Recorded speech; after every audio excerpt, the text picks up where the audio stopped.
Hi, thanks for joining me. Firstly, 300 subscribers, over 50 videos made on this channel, and all in under 2 months. The growth has been, I'm speechless, the growth has been absolutely insane. I don't know any other people on YouTube who've managed to bang out 50 videos in the first 2 months. Massive, massive, massive thank you if you are subscribed. I love doing this, love making videos, and I'm very glad that so many people enjoy watching them. But you know, my 3 favourite words are coming onwards and upwards. I said 300 subs before the end of September. We've absolutely smashed that, so a massive thank you again. But I'm going to go for 400 subs before the end of this month. So if you aren't already subscribed, please do consider subscribing. I'm going to make so many cool, fun maths videos. Anyway, yeah, I'm going to stop waffling and let's get into today's problem. I'm going to be looking at a real analysis problem. I have a function defined on the closed interval a plus h to the reals, and this function f is continuous. And we also have the property that f is differentiable on the open interval a plus h. We want to prove that if h is bigger than pi, then there exists some psi in the open interval a plus h, such that f prime of psi is less than 1 plus f of psi all squared. Okay, so if you want to have a go at this problem, pause the video now and give it a go, and I'm going to get stuck into a solution.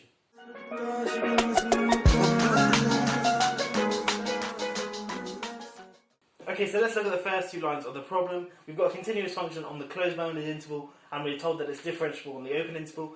That screams out that we're going to be needing to use mean value theorem. Okay, great. And also one other thing to notice about this problem is that we've got this thing here, this condition h is bigger than pi, which seems sort of out of the blue. Why pi and why not any other number? Or why are we even involving a number there? Why is h dependent on this number pi? And why pi in particular? It's sort of it's a nice number in maths, but it has lots of properties. But where is it coming out of here? Okay. Now, if you try and apply the mean value theorem directly to f, you don't really get anywhere in showing this statement here.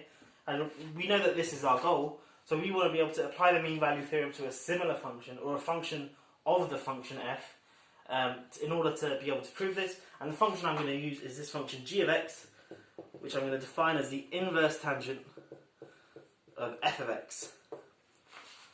Where does this come from? Well, firstly, if we look at this inequality here, which is what we're trying to get to, if we divide both sides by this thing here, we get that f prime of psi all over 1 plus f of psi all squared is less than 1. Now this thing here, hopefully you can notice, is the exact derivative of g of x evaluated at x equals psi. So that's some sort of motivation, but also we have this pi here which is sort of lingering in the back of our minds, and we know that pi and inverse tangent come hand in hand. So it seems as if this is a good starting point. Firstly, can we apply the mean value theorem to g of x? We have to check that firstly g of x is continuous on this interval and it's differentiable on this interval. Well, both are true because f is continuous on this thing here, and inverse tangent function is a continuous function, so g of x is continuous on this interval here, and similarly g of x is differentiable on this interval here, f is differentiable on this interval, and inverse tangent is a differentiable function, so the composition of 2 differentiable functions is a differentiable function. Whew, that is a mouthful. Okay, so g of x is continuous on the interval we want and differentiable on that interval, so let's apply the mean value theorem. So then that means that there exists some psi in the interval a plus h, such that the following holds: g prime of psi is equal to g of a plus h minus g of a all over h. Great. Well, now, what do we know about g? G is this function here, the inverse tangent of f of x. Well, let's look at the inverse tangent graph.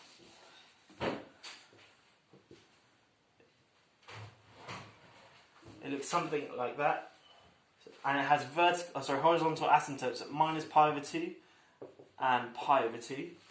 So we know that this thing here, g of any input, is always going to be less than pi over 2. So g of a plus h is certainly less than pi over 2. And similarly, g of a is going to be at least minus pi over 2. So minus g of a is going to be at most pi over 2. Okay, and we still got h on the bottom. So on the top we've got pi over h. And because h is bigger than pi, this thing here is going to be less than 1. And now we're sort of at the last stretch of this problem. Because remember, this is what we want to show. And we've got there exists some psi for which g prime of psi is less than 1. But remember, what is the derivative of g prime psi? That's just f prime of psi all over 1 plus f of psi all squared, and that just follows from this definition here. And we've shown that that's less than 1.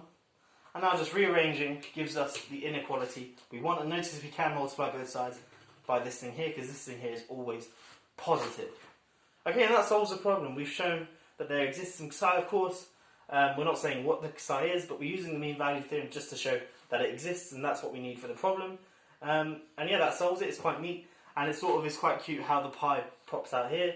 And I guess the key feature was that the rearranging this gave us something which was the exact derivative of this function here. I hope you have enjoyed this video, a nice little real analysis problem for you.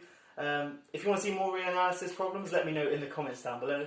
But that's all for now, and if you aren't already subscribed, please do consider subscribing.